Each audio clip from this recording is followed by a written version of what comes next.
مساء الفل على كل اخواتي الشقيانين وكل راجل جدع. اخوكم احمد العوضي. انا الواد الجن اللي لا يهدى ولا يون. انا الواد الجن اللي لا يهدى ولا يون. انا متربى على طبلية ابويا، للاسف ما كانش عندنا سرير. اما شفته بيمثل اول مره قلت محمود المليجي ما ماتش، محمود المليجي انتحر. ايه رأيي في العوضي؟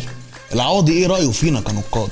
بص يا عوضي، اول ما تخش من الباب هزعق. لا مش دلوقتي، هتمشي 4 خطوات بالظبط. وزعق. لا مش دلوقتي، انا خليك تزعق، اصبر شويه. بعد كده اول ما هزعق امتى؟ مش بعيد المشهد، كلامي يتقال مره واحده بطلق عليه ذكر السينما المصريه. مش بشوف ان الفن رساله، انا لو عايز اوصل رساله لحد هقولها له في وشه. مشهد ازاي في الحاره رابع مره؟ اخشع ياض، اخضع، اركع، حضن لم. ابيض على الابيض، اخضر عليه يابس، كسكسي على حمصي. انا عليا الاكشن وانتوا عليكم الرياكشن. كلامكم عافي بس الفعل صحته مهدوده. بيعمل تركيبة للشخصية كده صعب تلاقيها عند عطار. شفته في مشهد قلت لهم يا جماعه ده ممثل فحل. بحب دايما اكل لوحدي بالذات على الافيش. هو عضمضم التمثيل المصري الوحيد اللي كنت بتمنى يبقى ابوي. اوصف نفسي في كلمتين ذكر جدا. عصير الاسمنت للنجم يا ابني. انا محتاج اخويا بتاع البوفيه يجي يقول رايه في المشهد. الله، ايه الهيبه اللي انت فيها دي؟ انا وادخل نصه ومية وعم كل الفوريا جايه. العوضي نجم عنده ادوات مختلفة عن اي ممثل، مفك، شومة، دمبل، لبس اسود. طموحي ان انا ادخل كل بيت مصري سواء ممثل او هجام. احمد مضى 4 افلام وشركه معاها النسخ بس، لان الاصول كلها عنده. يعني هو منطقي ان انا ادخل الشارع واضرب 15 واحد؟ اكيد الشارع فيه ناس اكتر من كده. هو ابو حميد الدراما المصريه. تلاقي مؤلف ياخد لك مليون جنيه.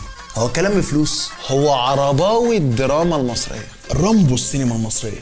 هو امينو السينما المصريه. انا هاخد روحك وهاكل قلبك وهلفتك وهلهلك واجعل ال10 منك بربع. ابعد عني عشان حافظ مصطلحات كتير. في من ريحه عنتر ابن شداد. عوضي، عايزك بعد ما تضرب 16 واحد تنط من فوق الكوبري، تنزل في بيت المعلم، تضرب المعلم، بنت المعلم تقف في حبك. خلاص يلا اكشن. صنبور الفن. ليه كنت ساكت طول فيلم لسه بغداد؟ كان في ناس كبيره واقفه في التصوير، عيب اتكلم. هو اكتر نجم بيحلف في المسلسلات. هو موال الاغنيه الشعبيه. ممكن اعمل مشهد وانا بكسر عظم واحد، اكسر ترابيزه، لكن اعمل مشهد اكسر في كلام ابويا ده مستحيل. كفايه ضرب في العيال، كات. هو راجل علينا كلنا. هل احمد العوضي قادر انه يعمل فيلم لوحده خالص من غير اي حد؟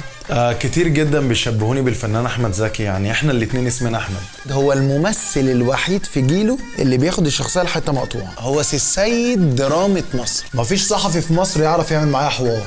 لو ما كانش نجم كان يبقى قمر. مرضاش يكون ممثل كوميدي، ما ينفعش حد يضحك عليه. موجود في كل بيت مصري، عندهم تلفزيون. غضنفر الدراما الشعبيه. ان شاء الله هدخل مسلسل السنه الجايه، بس مفيش دور صاحب البطل، هيكون اسمه اللي ملوش عزيز.